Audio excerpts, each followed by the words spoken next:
മഹത്വം ഉണ്ടായിരിക്കട്ടെ. 1 പത്രോസ് 2:6. ഞാൻ ശ്രേഷ്ഠവും മാന്യവുമായ ഒരു മൂലക്കല്ല് സിയോനിൽ ഇടുന്നു, അവനിൽ വിശ്വസിക്കുന്നവൻ ലജ്ജിച്ചു പോകുകയില്ല എന്ന് തിരുവെഴുത്ത് കാണുന്നുവല്ലോ.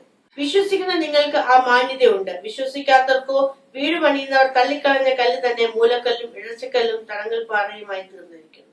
യെശയ്യാവ് 28:16 ഉള്ള ഒരു പ്രവചനമായത്. അതായത് ഞാൻ ശ്രേഷ്ഠവും മാന്യവുമായ ഒരു മൂലക്കല്ല്, അശ്രേഷ്ഠവും മാന്യമായ മൂലക്കല്ല് യേശു ക്രിസ്തുവാ. ആ വചനം പറഞ്ഞു, യേശു ക്രിസ്തുവിൽ വിശ്വസിക്കുന്ന ഒരുവൻ ലജ്ജിച്ചു പോകത്തില്ല. ഹല്ലേലൂയ. എന്റെ കർത്താവിൽ ആ മൂലക്കല്ലായിരിക്കുന്ന ആ ശ്രേഷ്ഠവും മാന്യവുമായ ഒറ്റയൊരു കല്ലേ ഉള്ളൂ. ആ ശ്രേഷ്ഠവും മാന്യതയുള്ള ഒരുവൻ മാത്രമേ ഉള്ളൂ, യേശു. ആ യേശുവിൽ വിശ്വസിക്കുന്ന ആരും ലജ്ജിച്ചു പോകത്തില്ല. എന്റെ നിങ്ങളെ ആശ്രയം ഞാനും നിങ്ങളും ആരില്ല വിശ്വസിക്കുന്ന യേശുവിൽ വിശ്വസിക്കുന്ന ഒരിക്കലും ഒരിടത്തും ലജ്ജിക്കുവാൻ കർത്താവ് സമ്മതിക്കത്തില്ല. വിശ്വസിക്കുന്ന നമുക്ക് വചനം പറയുന്നു എന്ന് തിരുവെഴുത്ത് കാണുന്നല്ലോ. വിശ്വസിക്കുന്ന നിങ്ങൾക്ക് ആ മാന്യത ഉണ്ട്. വിശ്വസിക്കുന്ന എനിക്ക് നിങ്ങൾക്കും ആ മാന്യതയുണ്ട്. നമ്മളെ മാനിക്കുന്ന കർത്താവ്, വിശ്വസിക്കുന്ന മക്കളെ കർത്താവ് മാനിക്കും. മറ്റുള്ളവരുടെ മുൻപാകെ സാക്ഷ്യമാക്കി നിർത്തുവാൻ, മറ്റുള്ളവരുടെ മുൻപാകെ ആശ്രയം വെച്ചിരിക്കുന്ന ഞാനും നിങ്ങളും ആശ്രയം വെച്ചിരിക്കുന്ന ആരിലെന്ന് നമുക്കൊരു ഉറപ്പുണ്ടായിരിക്കണം. നമ്മളുടെ ആശ്രയം യേശുവിലാണോ, യേശു ക്രിസ്തുവില എന്റെ നിന്റെയും ആശ്രയമെങ്കിൽ ഒരിടത്തും ഒരിക്കലും ലജ്ജിക്കുവാൻ കർത്താവ് സമ്മതിക്കത്തില്ല. ഞാൻ ഇന്ന് ആയിരിക്കുന്ന സാഹചര്യത്തെ അല്ല നോക്കേണ്ടത്. നീ കർത്താവിനെയാണ്. നിന്റെ ജീവിതത്തിൽ പല ബുദ്ധിമുട്ടുകളെ നീ നേരിടേണ്ടി വന്നിരിക്കാം. എന്നാൽ അവിടെയൊക്കെ വിശ്വസ്തയോടെ നിന്നെ കർത്താവ് നിന്നെ ഉയർത്തി മാനിക്കും.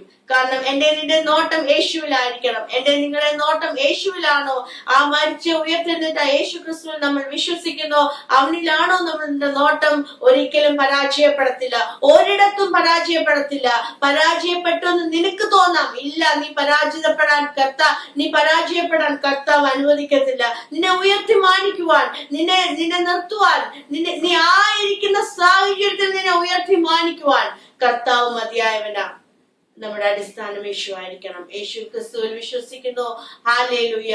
ആ കർത്താവ് എന്നെ നിങ്ങളെയും കൈവിടത്തില്ല. അവൻ എന്നെ നിങ്ങളെ ഉയർത്തി മാനിക്കും. നമ്മുടെ ജീവിതത്തിൽ എവിടെയായിരുന്നാലും വിദ്യാഭ്യാസത്തിലായിരിക്കാം, ജോലിയിലായിരിക്കാം, ബിസിനസ്സിലായിരിക്കാം, എവിടെയായിരുന്നാലും ഉയർത്തി മാനിക്കുവാൻ കർത്താവ് മതിയായവനാ. ഈ വചനങ്ങൾ ആദ്യമായ കർത്താവ് എല്ലാവരെയും അനുഗ്രഹിക്കട്ടെ. ഒരു നിമിഷം പ്രാർത്ഥിക്കാം.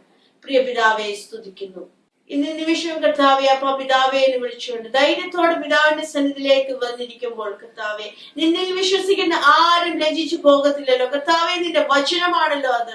ഇന്ന് ഈ നിമിഷം കർത്താവെ, ഹല്ലേലൂയ, പാപഭാരത്താല് പാപത്തെ ഓർത്ത് ഞാൻ ചെയ്തു പോയ തെറ്റുകൾ എന്നോട് ക്ഷമിക്കുമോ എന്ന പാപബോധം, പാപഭാരം കർത്താവെ ആയിരിക്കുന്ന വ്യക്തിയെ നിന്റെ കരങ്ങളിൽ ഏൽപ്പിക്കുന്നു. യേശു സ്നേഹമാ, ഇന്ന് നിന്റെ ഹൃദയം നീ ആ യേശുവിന് വേണ്ടി കൊടുക്കുന്നുവോ? യേശുവെ നിന്റെ ഹൃദയത്തിൽ വിളിക്കുന്നു.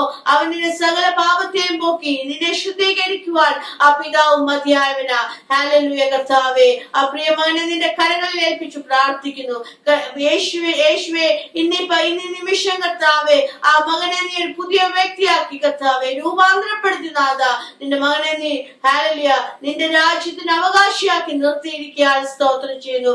അനുഗ്രഹിച്ചു പ്രാർത്ഥിക്കുന്നു കർത്താവെ. ഇന്ന് ഭാരത്തോടെ പ്രയാസത്തോടെ ആരെങ്കിലും ഇരിക്കുന്നെങ്കിൽ കർത്താവെ, എന്റെ അപ്പാ നിന്റെ കരം അവിടെ ചലിച്ച് കർത്താവെ പൂർണ്ണമായ ഒരു വിടുതൽ നിന്റെ മക്കളുടെ ജീവിതത്തിൽ നീ അയച്ചിരിക്കാൻ സ്തോത്രം. ഇന്ന് ജയത്തോടെ എല്ലാവരും നടത്തുന്നതിനായ സ്തോത്രം. യേശുവിന്റെ നാമത്തിൽ തന്നെ ആമേൻ.